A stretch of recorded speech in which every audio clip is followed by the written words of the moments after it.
এখন গোপালগঞ্জে যে পরিস্থিতি শুরু হলো, এই বন্যী শিখা যদি সারা দেশে ছড়িয়ে পড়ে, সেটি সামাল দিতে গেলে খুব হিমশিম একটা অবস্থা তৈরি হবে। এখন যেটা ক্রমে ছড়িয়ে পড়ছে, শুধুমাত্র গোপালগঞ্জে সে আবদ্ধ নেই, আশপাশের সন্নিহিত জেলা এবং অঞ্চলগুলোতে যেহেতু এটা ছড়িয়ে পড়ছে, এটা সামাল দিতে শেষ পর্যন্ত কিন্তু ওই land of the last resort সশস্ত্র বাহিনীকেই মোতায়েন হতে হচ্ছে। যে আজকে শহীদ আবু সাইদ হত্যা দিবস, এবং সেই হত্যা দিবসকে কেন্দ্র করে ওরা গোপালগঞ্জকে আজকে দিন বেছে নিয়েছে, এবং সে গোপালগঞ্জে অলমোস্ট রণক্ষেত্রে পরিণত হয়েছে।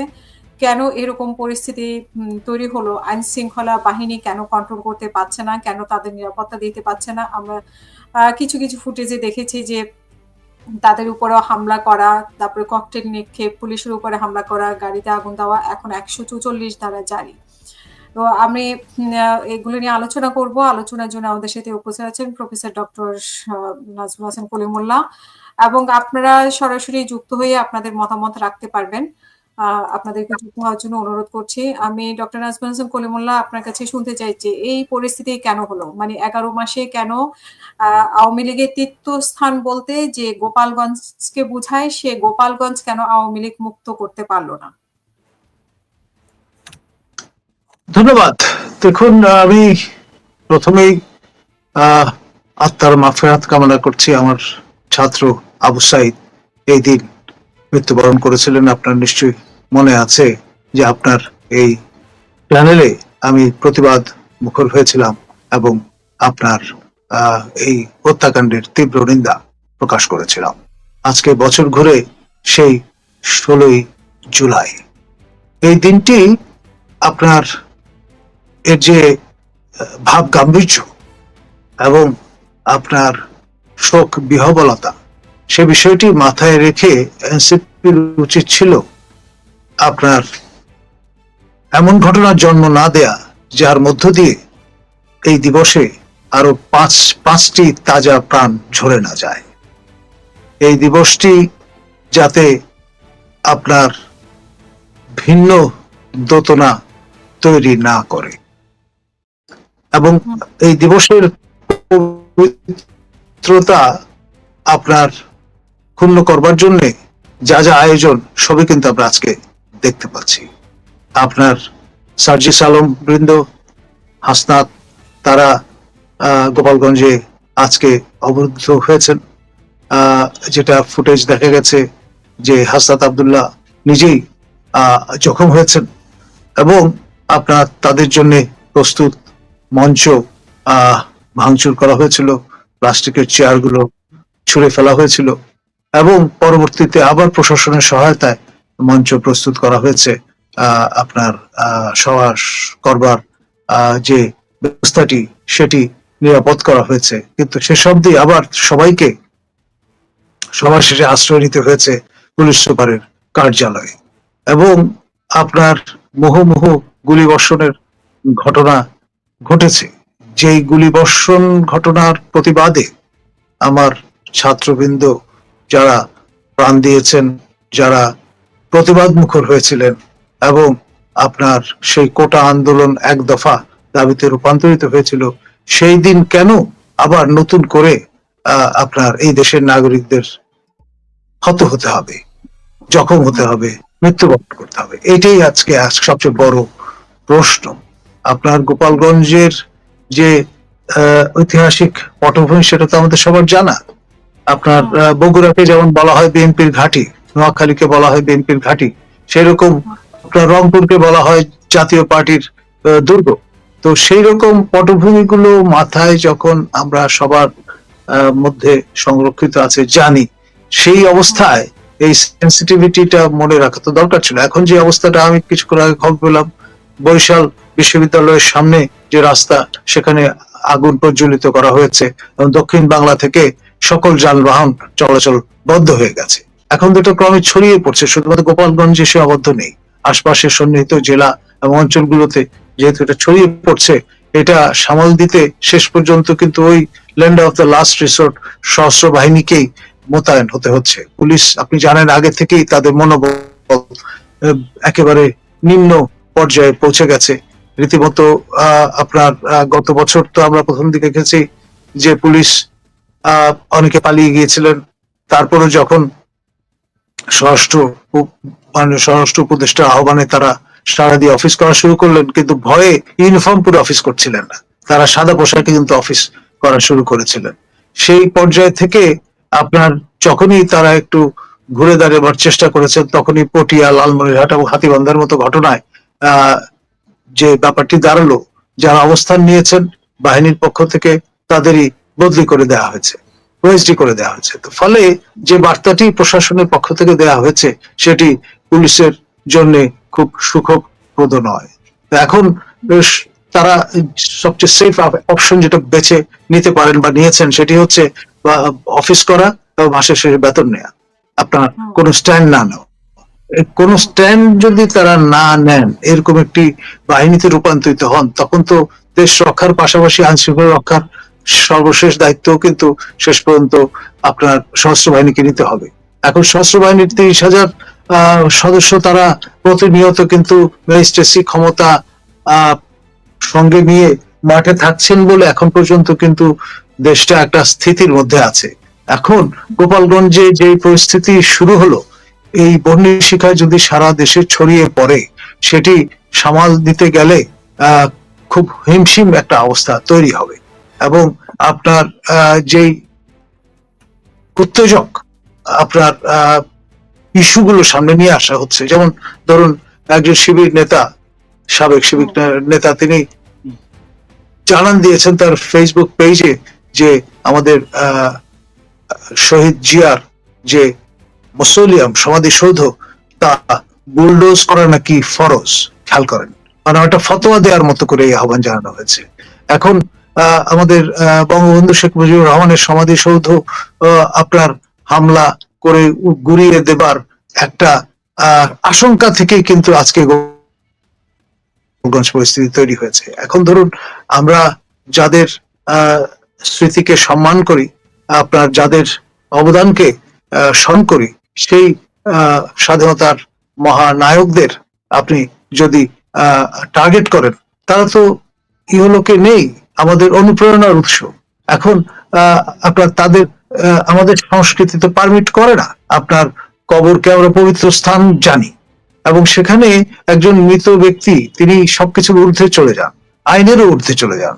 সুতরাং সেই রকম ব্যক্তির শেষ ঠিকানায় আপনি যদি ডিসেক্রেশনের আহ্বান জানান, তাহলে এটা কি পরিণতি দিকে আমাদের নিয়ে যায়? আমরা তো সিরিয়া নই, আমাদের কৃষ্টি আলাদা। সিরিয়ায় আপনার দেশটি শাসন করত মাইনরিটি আলাউই শিয়া গোষ্ঠী, আর যাদের শাসন করা হতো তারা হচ্ছিল বৃহত্তর মেজরিটি সুন্নি অনুসারী, মানে আপনার মাযহাবের অনুসারী। তো ফলে আপনার সেখানে হাফেজ আল আসাদের যে মসোলিয়াম সেটি আগুন দিয়ে পুড়িয়ে দেওয়া হয়েছে। সেই ট্র্যাডিশন তো বাংলাদেশে চলবে না, ডেফিনেটলি না। আপনার যে কোনো মানুষ, যে কোনো আপনার পার্সুয়েশনের মানুষই হন না কেন, যে কোনো মতাবলম্বী হন না কেন, তিনি আর যাই হোক জীবনের শেষ ঠিকানা অপবিত্র করবার কাজে অংশগ্রহণ করবেন, এমনটি আমরা মেনে নিতে পারি না। আপনার কি মনে হয় যে আজকে যে পরিস্থিতি গোপালগঞ্জে মানে তৈরি হয়েছে, আমি যেটা শুরুতেই প্রশ্ন করেছিলাম যে 5 আগস্টের পরে ভিন্ন চিত্র আমাদের দেখার কথা ছিল, সেই গোপালগঞ্জ এখনো আওয়ামী লীগের ঘাঁটি, এটাই আজকে প্রমাণ করলো, এবং সেখানে এক চুলো নড়চড় হয়নি, সেটাই আজকে প্রমাণ করলো। এবং সেটা এবং আমার মানে এনসিপি যে সেখানে গিয়েছে, এটাও তো তাদের বীরত্বের একটা প্রমাণ, যে 5 আগস্টের সময় বা জুলাইয়ে তারা যে বীরত্ব দেখিয়েছে, সেই বীরত্ব আজকেও তারা জীবনের ঝুঁকি নিয়ে সেখানে গিয়ে হাজির হয়েছে। তো সেটাও তো কম। যে কোনো নাগরিকের বাংলাদেশের যে কোনো অঞ্চলে যাবার নাগরিক অধিকার আছে, সাংবিধানিক অধিকার আছে। সুতরাং এখানে আপনার সেদিক থেকে বিবেচনা করলে ঠিক আছে, কিন্তু আপনাকে যখন রাজনীতিতে আপনি যাবেন, তখন আপনাকে ট্যাকটিক্যাল হতে হবে। প্রশাসনকেও আপনার দূরদর্শী হতে হবে। তারা যদি আপনার 144 ধারা এখন জারি না করে আগেই জারি করতেন, তাহলে আপনার এনসিপিরও জন্য একটা প্রবোধ থাকতো যে যেহেতু প্রশাসন এই 144 ধারা জারি করেছে, এই অবস্থায় আমরা এখানে এই অ্যাক্টিভিজমে যাও, সেটা করা যেত। এখন ধরুন যেটি বলা হচ্ছে বা জানা যাচ্ছে যে 5 জন মানুষ মৃত্যুবরণ করেছেন এবং মতান্তরে 20 জন আপনার গুলিবিদ্ধ হয়েছেন। তো এই যে পরিস্থিতিটা, এই লোকগুলো তো বাংলাদেশের নাগরিক, এক যেই পার্সুয়েশনের লোকই হন না কেন, তিনি আপনার এই দেশের বোনাফাইড সিটিজেন হিসেবে তার কি অধিকার আছে না বেঁচে থাকবার? স্বাভাবিক মৃত্যুর অধিকার আছে না? এই পরিস্থিতি কেন তৈরি হলো? আপনি ব্লেম দিতে পারবেন আপনার বাক পাসিং করে আপনার বর্তমানে যেই দলটির রাজনৈতিক কার্যক্রম উপর ব্যান আছে তাদের উপর দায় দিতে পারবেন, কিন্তু তাতে তো সমস্যার সমাধান হবে না। আপনার সবাইকে কিন্তু সংযত হতে হবে, সবাইকে সেন্সিবল হতে হবে, প্রশাসনকে সাহসী হতে হবে। আইন শৃঙ্খলা বাহিনীও একটা সুযোগ দিয়েছে এই ধরনের একটা আইন শৃঙ্খলা আমাদের গোয়েন্দা সংস্থার কাছে। এখন এনসিপির পক্ষ থেকে যেই ব্লেমটা করা হচ্ছে যে পুলিশ নিষ্ক্রিয়, তারপরে আইন শৃঙ্খলা রক্ষাকারী বাহিনীর যারা আছেন তারা নিষ্ক্রিয়, এবং এইটার সুযোগ নিয়ে এই কাণ্ডগুলো হয়েছে। এখন বিষয়গুলো তো আপনার এমনটি ঘটবে না এটা কেউ তো গ্যারান্টি দিয়ে বলতে পারতো না। সম্ভাব্য যে সিনারিও সেটা আগে থেকে অনুমান করে নিয়ে কার্যকর পদক্ষেপ নেওয়া যেত। আমার কথা হলো, যা কিছুই বলেন, যেই ভাবেই জাস্টিফাই করার চেষ্টা করে না কেন, তাজা প্রাণ কেন ঝরে যাবে? এবং এইরকম বাংলাদেশটা আমরা চাই। আপনার আমার প্রিয় ছাত্র আবু সাইদ আত্মহত্যা কেন দিয়েছেন? তিনি চেয়েছেন এমন একটি বাংলাদেশ যে বাংলাদেশে মানুষ নির্ভয়ে বাস করবে, কোন রকমের কোন অবস্থায় অস্বাভাবিক মৃত্যু তাদের বরণ করতে হবে না। সেই জন্যই কিন্তু খেয়াল করে দেখেন, মানে খুব যেই ভঙ্গিতে তিনি তার শেষ নিঃশ্বাস ত্যাগ করেছেন সেটি রীতিমতো সারা বিশ্বে কিন্তু আলোড়ন তুলেছে, খেয়াল করে দেখেন, এবং সেটা স্পার্ক হিসেবে কাজ করেছে। আপনার যেদিন আমার প্রিয় ছাত্র আবু সাইদ আত্মহত্যা দিলেন সেদিন থেকেই কিন্তু আপনার আন্দোলনের মোড় ঘুরে গেল। সারা দেশের মানুষ আপনার বিদ্যুৎ তাড়িতের মতো আপনার তারা রেসপন্ড করলেন। আমি শুনিনি, একজন দর্শক বারবার কমেন্ট করছে যে আপনি নাকি উস্কানি দিয়েছেন টুঙ্গিপাড়া ভাঙার জন্য, এরকম কোনো কথা আপনি বলেছিলেন কিনা কোথাও? নাই, আমরা তো টক শোতে আলোচনা করি কেন, সতর্ক করি। খেয়াল করে দেখেন, আমাদের উদ্দেশ্য হচ্ছে সবাইকে জাগ্রত করা, সতর্ক করা। আমাদের দায়িত্ব তো আপনার দায়িত্বহীন কাজ করা নয়, তাই না? ওরা যে বলছে যে পুলিশ নিষ্ক্রিয় ছিল, কিন্তু আমরা তো দেখেছি যে পুলিশের গাড়িতে হামলা হয়েছে, পুলিশের উপর আক্রমণ হয়েছে, পুলিশের গাড়ি পুড়িয়ে দেওয়া হয়েছে, একজন ইউএনওর গাড়ি ভাঙচুর করা হয়েছে, সেটা তো আমরা দেখেছি, এবং সকালবেলায়। সেখানে সেনাবাহিনীর ভূমিকা কি এখন? সশস্ত্র বাহিনী তো land of the last resort, তারা সেখানে আছেন এবং তারা দায়িত্ব, জি, তারা তাদের দায়িত্ব পালন করছেন, তাদের রুলস অফ এনগেজমেন্টে যা বলা আছে সেইভাবেই তারা কর্তব্য পালনে রত আছেন।